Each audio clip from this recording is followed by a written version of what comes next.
anak merupakan anugerah Tuhan Yang Maha Esa sebagai penerus bangsa yang di dalamnya ada harkat dan martabat sebagai manusia, perhatian yang cukup. Bagaimana pemerintah misalkan mendirikan rumah perlindungan bagi anak, rumah aman bagi anak, kan begitu ya, ruang bermain rahmah anak. Di Denpasar ini malah semakin marah anak-anak kecil ya yang mengemis ya, dalam tanda kutip ya. Kami terenyuh ya kasus-kasus bully terhadap anak-anak ini. Ini juga harus mendapat perhatian yang lebih ya. Kami merekomendasi untuk disekolahkan di perguruan bela diri lah, Jiu-Jitsu, Brazilian Jiu-Jitsu. Ini beberapa literatur ini sangat tepat untuk anak-anak yang kena bully gitu. Ya, kami Partai Hanura pandang perda yang sedang dibahas ini, perubahan Perda nomor 6 tahun 2014 tentang pelindungan anak ini sangat penting sekali. Kami juga mengawal kasus-kasus yang terjadi terkait kekerasan anak ini untuk bisa diminimais.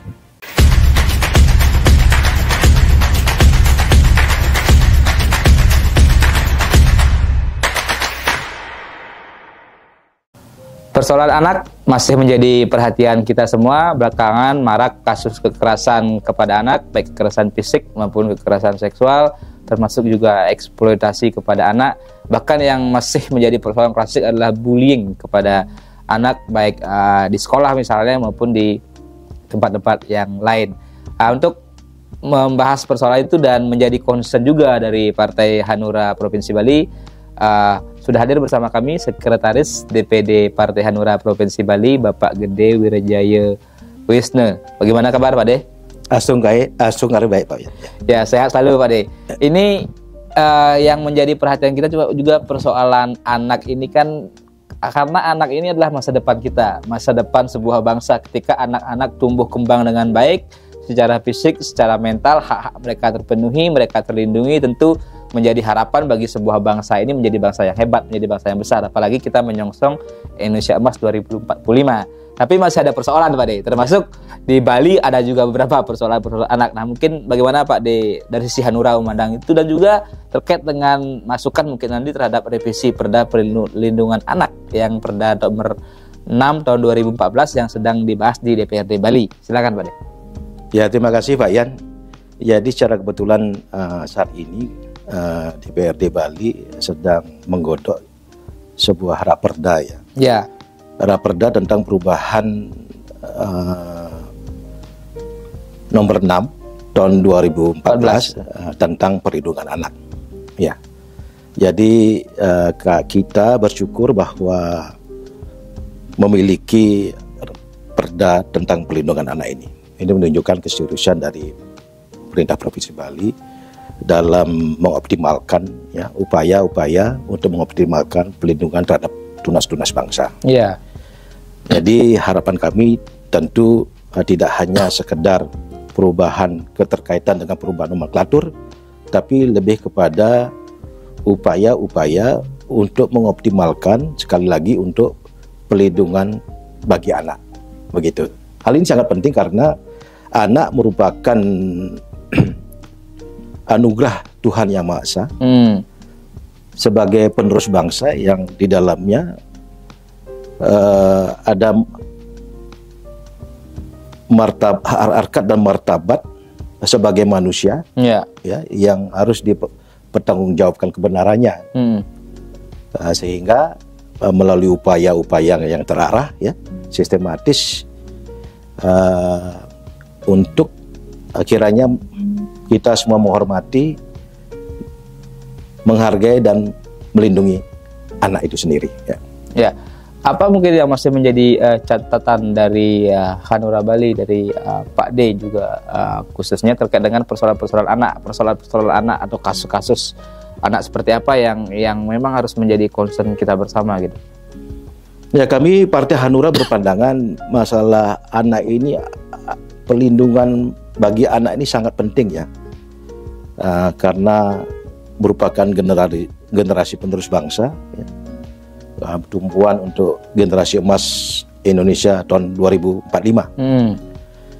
Jadi mesti ada suatu program dari pemerintah, upaya-upaya by design untuk artinya memberikan perlindungan bagi anak itu sendiri ya. Jadi banyak kasus-kasus kekerasan terhadap anak, kekerasan seksual ataupun pelaku, anak itu sendiri yang berhadapan dengan hukum. Dan ini tentu perlu pendampingan. Jadi skema ini yang harus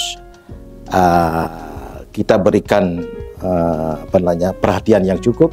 Bagaimana pemerintah misalkan mendirikan rumah perlindungan bagi anak, rumah aman bagi anak, kan begitu ya. Ruang bermain ramah anak, itu semuanya untuk artinya memberikan ruang kepada anak untuk bisa bermain di ruang publik, ya, untuk bersosialisasi, kemudian berinteraksi, begitu ya. Jadi tidak, apalagi saat ini kekinian ini pengaruh daripada HP itu cukup mempengaruhi sekali anak-anak itu. Ya, apalagi jadi, mereka yang kategori alpha gitu, yang sudah digital native sekali gitu. Iya, yang terlahir sudah generasi alpha. Generasi alpha yang terakhir sudah paham dengan HP. Jadi bergulatnya dengan HP, dan ini menimbulkan karakteristik yang individualisme.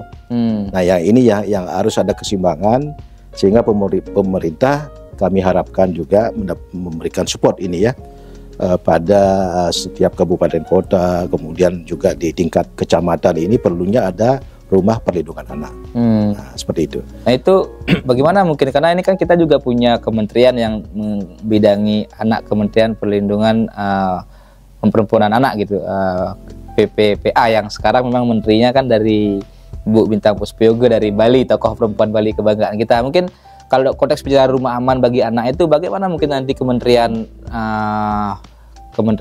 P3A lah kita bilang bisa mensupport ini juga, atau mungkin perlu koordinasi dengan kementerian-kementerian teknis lainnya untuk mewujudkan apa yang menjadi kebutuhan tadi. Ya, yang ini yang kami maksud Kementerian dari Pemberdayaan Perempuan dan Perlindungan Anak yang sangat-sangat penting bagi pertumbuhan generasi penerus bangsa ini. Tapi kita tahu bahwa kementerian ini anggarannya tidak besar ya. Jadi sifatnya bukan kementerian teknis, melainkan dia kementerian koordinatif. Jadi barangkali dia ada program, tapi eksekusinya tidak serta-merta.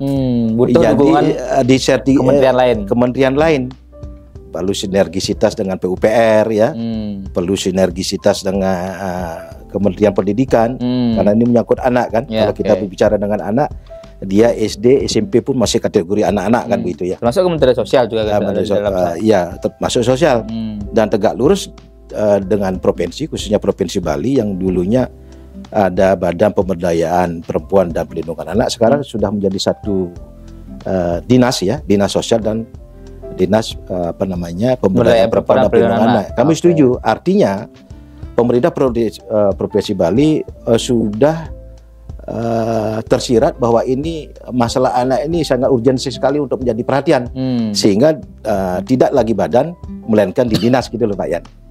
Nah, tentu saja tegak lurus dari pusat, apa program pemerintah pusat PPPA ini juga tegak lurus dengan provinsi, dinas sosial dan dinas pemberdayaan perempuan dan perlindungan anak ini mengenai program-program terkait anak ya. Ini perlu sekali saya tekankan lagi, ruang bermain ramah anak, rumah perlindungan bagi anak gitu ya. Dan kemudian ada KLA. Ini perlu juga setiap kabupaten kota layak anak. Indikatornya kan ada. Kalau dia sudah mampu menjadi KLA, disebut predikat KLA, artinya sudah memenuhi kriteria ataupun indikator sudah melaksanakan wajib belajar ya. Anak-anak itu harus tuntas pendidikannya. Kemudian ada ruang asuh alternatif yang terstandarisasi. Ya, kemudian juga begini Pak Yan, ada rumah kreatif. Rumah kreatif adalah wahana, sebuah wahana memberikan wadah ya untuk menyalurkan kreativitas anak-anak. Sehingga dengan energi positif anak itu bisa tersalurkan dengan baik, bisa dioptimalkan kan begitu. Nah, hal-hal inilah yang menjadi program yang harus terlaksana untuk menjaga apa artinya perkembangan anak ini secara utuh bisa berkembang dengan baik gitu lah.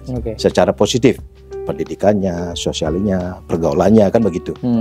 Ya, itu kira-kira Pak Yan ya, seperti itu. Nah, Sebenarnya kan tadi ya persoalan ini begitu kompleks, tapi kita anggaplah ambil contoh yang sederhana di Bali yang mungkin dekat dengan keseharian kita temui setiap pagi atau siang atau sore mungkin di traffic light di perempatan jalan itu ada anak-anak yang ya kita katakanlah mengamen atau seperti meminta-minta. Ini kan persoalan yang nyata di depan mata kita tapi tidak pernah selesai, khususnya kalau kita bicara itu ada di Kota Denpasar begitu. Bagaimana menurut Pak De? Dan ini sepertinya tidak bisa terurai, padahal apakah susah itu misalnya mengatasi persoalan sosial ini gitu? Ya itulah yang kami lihat di Denpasar ini malah semakin marah. Ya anak-anak kecil ya yang mengemis ya dalam tanda kutip ya. Kami terenyuh ya. Mestinya ada lembaga ataupun dinas yang di sana untuk bisa memberikan perhatian ya, untuk menampung mereka, untuk memberikan pendidikan, untuk memberikan mengajak mereka untuk ditempatkan di rumah perlindungan bagi anak ya. Dan kasus-kasus itu selain itu juga banyak kasus-kasus kekerasan terhadap anak ya. Misalkan di sekolah. Nah, ini yang menarik juga Pak Yan, kasus-kasus bully terhadap anak-anak ini. Ini juga harus mendapat perhatian yang lebih ya. Karena contoh soal ini di sekolah dasar mulai dari TK ya, dia sering dibully, dipukuli ya, dan merasa takut tidak menyampaikan kepada orang tua. Kemudian kelas 1 SD masih, kelas 2 SD, sehingga ada tekanan mental yang sudah terjadi akumulasi terhadap anak itu yang orang tuanya tidak mengetahui. Dan pada ujungnya ada kelainan ya, depresi anak itu, tidak mau sekolah dan sebagainya ya. Kasus-kasus ini banyak sekali kita jumpai. Bahkan mungkin seperti fenomena gunung es gitu. Hanya sedikit yang kelihatan di permukaan tapi di bawahnya banyak gitu. Jadi kami minta dengan sangat pada sekolah ataupun dinas terkait untuk melakukan pengawasan. Kalau hal itu terjadi ya, dan berulang kali di sekolah itu, barangkali ini kami berpandangan dinas pendidikan, karena dia koordinatif dengan kementerian ini atau dinas pemberdayaan perempuan dan perlindungan anak, mungkin akreditasi dari sekolah itu diturunkan lah kalau terjadi berulang kali, sehingga keseriusan untuk untuk memangkas atau menghindari kejadian-kejadian bully di sekolah bisa tercapai begitu. Jadi itu salah satu kasus ya. Dituntut komitmen serius pihak sekolah, semua sekolah untuk menjamin bahwa sekolah ini tempat yang safety bagi anak kan begitu. Safety terhadap anak-anak gitu ya. Dan kemudian, nah ini seringkali kita dengar ada bully-bully ini. Pada prinsipnya kan dibully kan orang yang merasa lebih kuat kan begitu ya. Orang yang lebih kuat membuli orang yang dianggap lebih lemah. Gitu. Dianggap lebih lemah, dipukuli dan sebagainya. Nah ini kami merekomendasi kalau kejadian seperti ini ya lebih diarahkan kepada kami merekomendasi untuk disekolahkan di perguruan bela diri lah, Jiu-Jitsu, Brazilian Jiu-Jitsu. Ini beberapa literatur ini sangat tepat untuk anak-anak yang kena bully gitu. Kenapa itu Pak De? Kenapa pilihannya adalah misalnya untuk tadi anak yang dibully atau untuk mencegah bully perlu anak dibekali kemampuan bela diri. Bela diri ini kan ada macam jenis. Tadi Pak De cukup menarik menyebutkan Brazilian Jiu-Jitsu yang juga salah satu masuk dari kategori bagian dari mixed martial art atau MMA yang populer sekarang juga. Bahkan Brazilian Jiu-Jitsu juga populer. Itu kenapa itu tepat untuk anak? Apakah itu misalnya bisa membuat mereka lebih tangguh atau mungkin secara emosi bisa lebih bagus atau seperti apa? Ya, begini ya. Jadi bela diri Jiu-Jitsu, Brazilian Jiu-Jitsu kami rekomendasikan seperti ini ya, karena ada literatur yang merekomendasi. Kami juga membaca dan karakteristik dari ilmu bela diri ini kepada kuncian.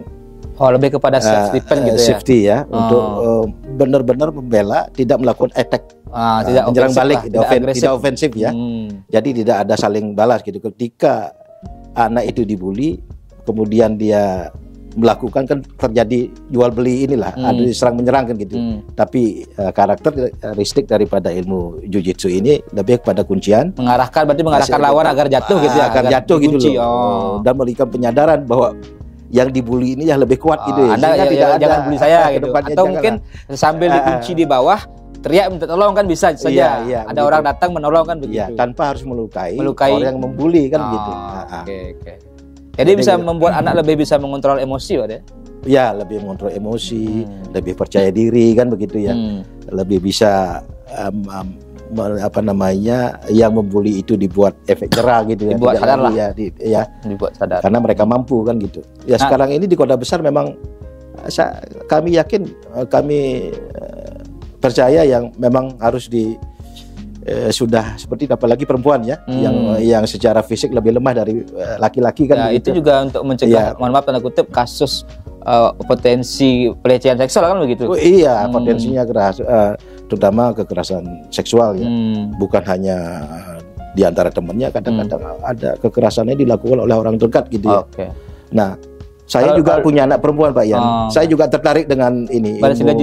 Jujitsu ini. Di Bali ada pada di mana kalau di Bali bisa? Ya coba saya cari itu searching ya. Mudah-mudahan ada di Bali ya. Kalau tidak salah mungkin di daerah Canggu pernah saya dengar. Canggu ya, lumayan jauh ya. Bali MMA kalau nggak salah. Iya, mudah-mudahan ada seputaran non. Gitu. Ada mungkin saya tertarik sekali. Ada mungkin nanti Hanura bisa ada program membuat itu mungkin. Boleh, itu menarik sekali karena kita memang sayang anak ya. Jangan sampai ini generasi penerus. Ya inilah tunas bangsa yang nanti juga tunas bangsa nanti mereka akan jadi pemimpin yang harus sedari dini mereka merasa nyaman gitu ya, merasa istilahnya itu melakoni proses-proses sampai pendewasaan ini berjalan dengan baik, percaya diri dan menjadi manusia seutuhnya kan begitu ya. Memang menjadi Indonesia, generasi emas Indonesia yang seutuhnya untuk 2045. Nah mungkin beberapa poin terakhir Pak De. Pertama mungkin penegasan ini kan ketika bicara tadi komitmen pemerintah Provinsi Bali sudah cukup besar. Juga ada rencana, ada revisi perda tentang perlindungan anak. Apa mungkin penegasan saja poin-poin yang harus dimasukkan. Termasuk apakah juga nanti masukkan yang seperti Pak De bilang program anti bullying tadi bisa diakomodir di perda itu sehingga misalnya sekolah membuat program itu atau berkolaborasi dengan dinas terkait atau instansi atau mungkin organisasi-organisasi lain sehingga program kesadaran untuk program anti bullying ini tidak hanya menjadi tanggung jawab sekolah saja, bukan orang tua tapi semua pihak gitu. Karena kan kekerasan itu kepada anak itu ya berasal dari tadi bullying ini menjadi pemicu gitu. Ya, perubahan perda ini kan dilakukan ya keterkaitan dengan perubahan nomenklatur biasanya ya. Organisasi. Jadi tegak lurus dengan perundang-undangan yang pusat yang berubah kan begitu. Tapi seharusnya juga disisipi pasal-pasal atau bab yang krusial gitu, perlindungan yang krusial. Persoalan yang nyata gitu. Yang secara di lapangan itu sering kita ketemukan kan begitu ya. Kemudian rumah aman, rumah kreatif, ruang pemain nyaman anak gitu harus segera bisa diakomodir melalui regulasi-regulasi ya itu yang memudahkan. Sekali lagi ini kementerian yang koordinatif karena anggarannya kecil tapi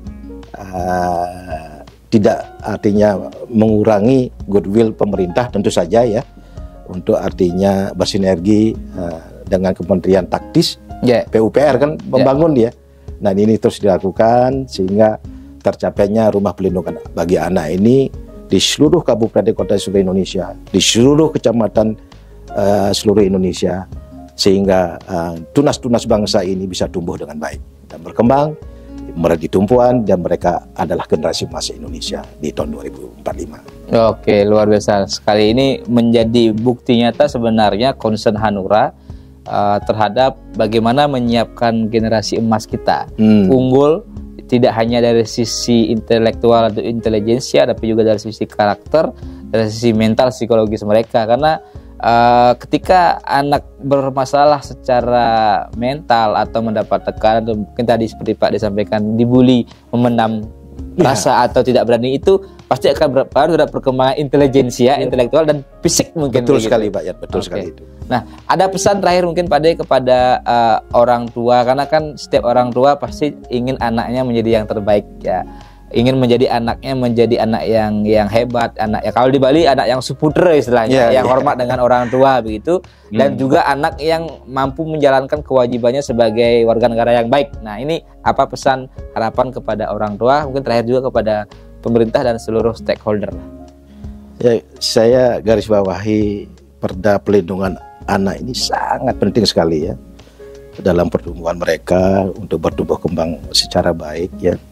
Kemudian negara harus hadir di sini dalam melakukan pelindungan anak, kan itu untuk mereka. Dalam hal ini pemerintah daerah ya sudah tertuang dalam nanti perda untuk dalam eksekusinya bisa seluas-luasnya melakukan program untuk pelindungan anak itu sendiri. Apalagi sekarang ini semua perilaku dalam tatanan masyarakat ini berubah dengan perkembangan IT ya HP gitu loh. Generasi Alpha ini kan lahir saja sudah dia paham HP gitu. Kalau tidak ada keseimbangan ruang publik, bermain publik, ruang bermain anak ini yang di luar, interaksi sosial, di mana mereka interaksi sosial, sosialisasi ya. Kemudian hanya kalau di HP hanya individualisme, hanya megang HP. Nah inilah perlu fasilitas itu untuk sebanyak mungkin, atau juga dengan tidak mengurangi mutu daripada ruang bermain itu kan perlu ya. Juga di ruang itu ya penekanan kami. Jadi negara harus hadir ya. Ini penting sekali untuk kelangsungan tumbuhnya tunas bangsa kita, generasi penerus. Gitu garis bawahnya Pak Yan. Mudah-mudahan ini ya sinergisitas kementerian terkait untuk berjalan dengan baik ya. Ada pemahaman di sana. Sehingga apa yang menjadi program-program dari kementerian yang koordinatif ini dapat mengeksekusi dengan segera gitu loh. Ya, jadi koordinatif ini yang penting sekali, sinergisitas PUPR dengan dinas ataupun Kementerian Pendidikan. Kasus-kasus di sekolah bully itu yang menjadi ini banyak kita temui ya. Juga masalah sosial anak sepertinya di traffic light seringkali kita jumpa saat ini. Harusnya sedini mungkin sekarang harus mendapat perhatian. Kemudian mereka dilarang lah, digeser ke berikan pemahaman pendidikan di rumah pelindungan bagi anak. Demikian Pak. Ya, penegasan dari Pak Gede sudah sangat clear bagi kita semua bahwa pertama poinnya ya mungkin kita kawal bersama-sama atau apa yang menjadi pembahasan di DPRD Bali Ranperda tentang perlindungan anak, perubahan terhadap Perda perlindungan anak sebelumnya tidak bicara hanya substansi aspek formal dan si organisasi atau nomenklatur saja, tapi bagaimana hal-hal krusial yang memang menjadi persoalan real di masyarakat itu ada solusinya. Salah satunya ada disiapkan rumah perlindungan anak gitu, rumah layak yang rumah aman bagi anak gitu ketika ada persoalan-persoalan bagi anak. Kemudian tadi penegasan juga program anti bullying itu perlu diakomodir mungkin di Ranperda itu melibatkan pihak sekolah, termasuk tadi Pak D memberikan rekomendasi spesifik perlu anak dibekali bela diri ya. Pilihannya salah satunya bisa Brazilian Jiu-Jitsu atau mungkin bela diri yang lain, tapi disesuaikan sehingga anak tidak jadi malah agresif kan begitu. Oke. Ada pesan terakhir Pak D, mungkin penegasan saja terakhir komitmen Hanura untuk mengawal program-program perlindungan dan pemenuhan hak anak. Penegasan singkat saja. Ya, kami Partai Hanura ya memandang Perda yang sedang dibahas ini, perubahan Perda nomor 6 tahun 2014 tentang pelindungan anak ini sangat penting sekali. Dan kami juga mengawal dan implementasi dan kasus-kasus yang terjadi terkait kekerasan anak ini untuk bisa diminimais atau bisa dalam monitoring ya, sehingga tidak menjadi berkelanjutan, sehingga sekali lagi anak-anak yang merupakan generasi penerus bangsa, tunas-tunas bangsa ini dapat bertumbuh kembang dengan baik. Mereka menjadi tumpuan Indonesia di tahun 2045, Indonesia Emas 2045 ya. Oke, terima kasih Pak D. Mungkin dari saya singkat saja, anak kita aman dan nyaman, Indonesia bisa sejahtera karena mereka adalah masa depan kita, dan setiap orang tua pasti ingin melakukan yang terbaik untuk anak-anaknya. Ini juga menjadi pesan bagi kita semua orang tua mungkin yang mendengar podcast ini. Mari kita jaga anak kita. Kan begitu Pak De? Ya, betul. Terima kasih Pak De. Kita akan bahas dari persoalan-persoalan lainnya di Hanura Bali Official. Terima kasih Pak De. Ya, boleh.